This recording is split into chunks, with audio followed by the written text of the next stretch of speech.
Okay, so we are almost at the beginning of the new year. It's resolution time. I promise I'm not gonna eat so many M&Ms and mini Twix bars. I promise I'm not gonna drink that much tequila. I hate resolutions, I think they're dumb.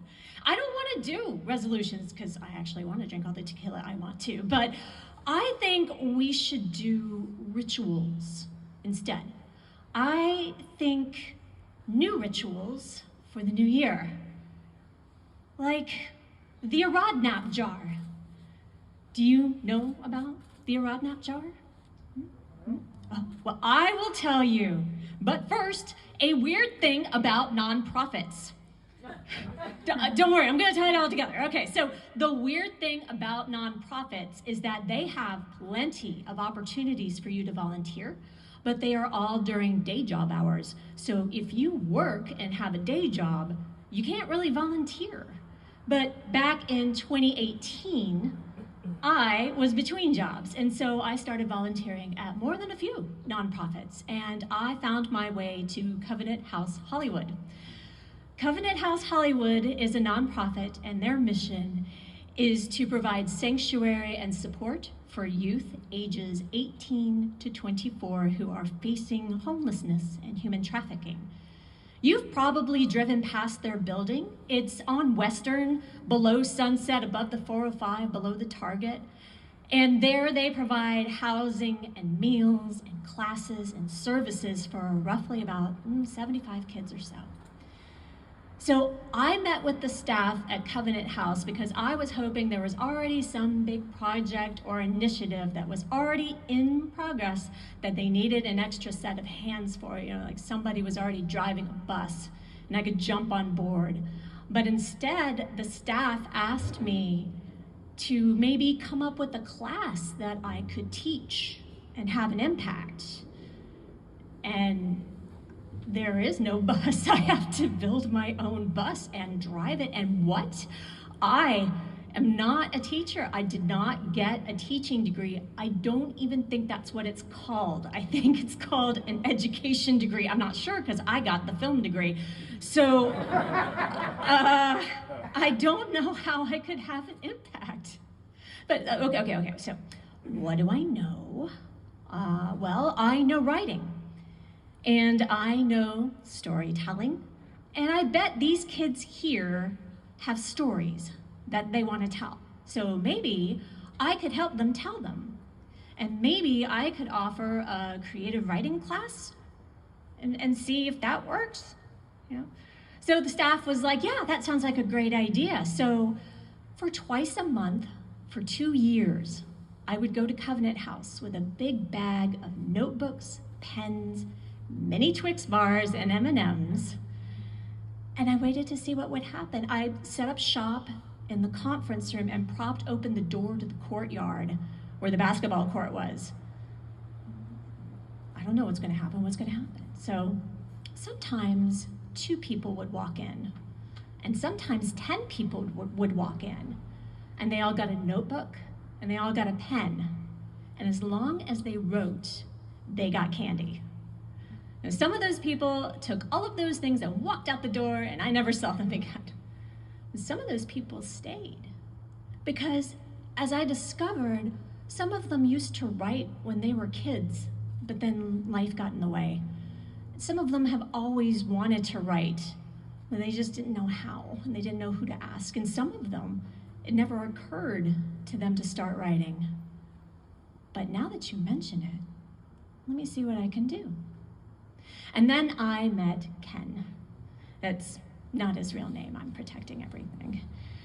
So Ken is in his early 20s, and he likes to draw, and he likes poetry, but he hasn't written in a long time. And he's originally from Georgia. Now I'm originally from Alabama, so we got along like a house on fire, and that's something they say in the South. So I gave Ken a notebook and a pen, and I offered him mini Twix bars, and he didn't want to eat them. But he started writing, and I would ask him questions, and he'd start writing down his answers, and he kept coming back. he was trying really hard not to focus on the bad stuff. And that was a common thing because as we were discovering together as this class went on with him and a lot of the other kids, writing was a way for them to process the extreme amounts of trauma that had landed them in Covenant House. And processing trauma is great, and writing about it is a great way to process it, but it's really tough not to get bummed out about the bad stuff they're writing about. So I asked Ken if he knew about the awesome jar. It is a thing, I didn't make it up. You might have heard of the awesome jar, the jar of awesome. It's when something happens to you or when you do something awesome, you write it down on a piece of paper and you put it in the awesome jar. And then when you get bummed out, you open the awesome jar, dump out all of those things, and read about all of the times that you were awesome or when awesome things happened to you. In short, you simply remember a few of your most awesome things, and then you don't feel so bad. So Ken points out that the awesome jar actually sounds like the Greek myth Pandora's box. Except Pandora's box is where all of those bad things flew out. So Pandora opens the box, all of the bad things in the world fly out and infect the world, and we're just gonna conveniently skip over the part where all of those bad things were in the box in the first place and you could put a lid on it. But when Pandora opened it, all of those bad things flew out. And the awesome jar is when all of those good things fly in. And honestly, the name the awesome jar is kind of dumb. It sounds dumb, but we are now writers and we can rewrite. So I asked Ken, what would he rename the awesome jar to? And he says, well, what is Pandora spelled backwards? So we write it out. Pandora spelled backwards is the Aradnap jar. We now have an Aradnap jar where we're gonna write down things that are good and put them in the jar.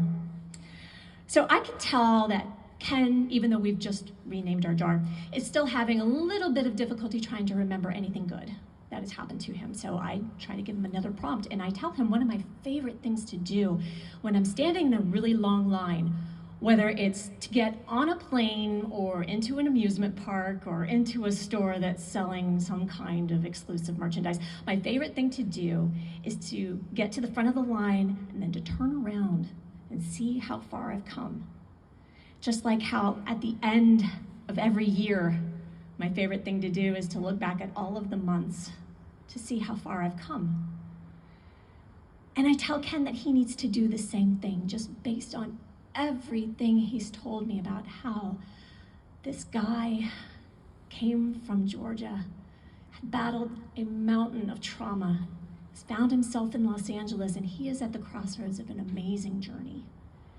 And he needs to do that. He needs to look back at his journey and see how far he's come. Ken thinks about it. Then he starts talking. And he talks about butterflies. He talks about the cocoon and the chrysalis and the becoming of it all. The strength that those butterflies need to get out of the cocoon themselves.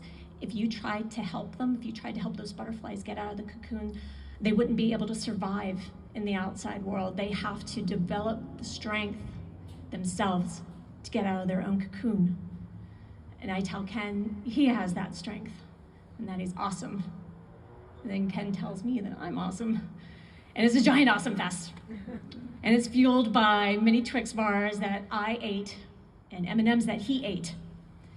And it's in this moment with Ken that I realized that I actually could have an impact when I don't have a teaching degree, and I would say a good 75% of the time I don't know what I'm doing.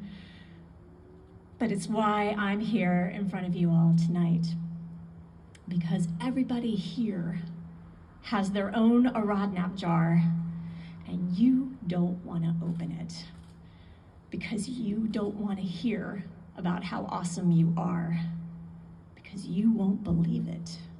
But the people that you came here tonight, they know how awesome you are. and you know how awesome they are, and you know how they were there for you when you did X, Y, and Z, and they know how you were there for them when they did A, B, and C. What happens if we all go around tonight and open each other's rodnut jar? Like, it could be our new Year's ritual. I'm gonna tell Michelle how awesome she is. I'm gonna tell G. Bruce and Laura in the back how awesome they are. Larry Dean Harris probably knows how awesome he is, but I'm gonna tell him anyway. What if we do that? What's gonna happen then? Well, okay, to be honest, it's gonna be awkward. It's gonna be very, very awkward because I'm gonna be sitting here telling you how awesome you are, David. And there's a guy behind me who's waiting to tell me, tapping me on the shoulder, how awesome I am. And there's a guy behind that guy waiting to tell him how awesome he is. But that could still be awesome, right?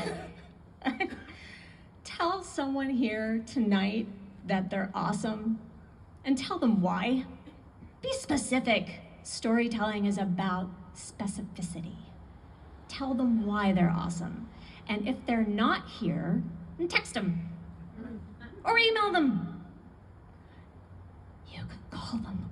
Well, I know, that might be a bit, that might be a bridge too far. Maybe we have to work up to that next year. But you can do that. I can do that. I do things I don't want to do all the time. But I can do this, and I want to do this. And you can do this. You are awesome. Let's all be awesome together. Happy New Year. Thank you.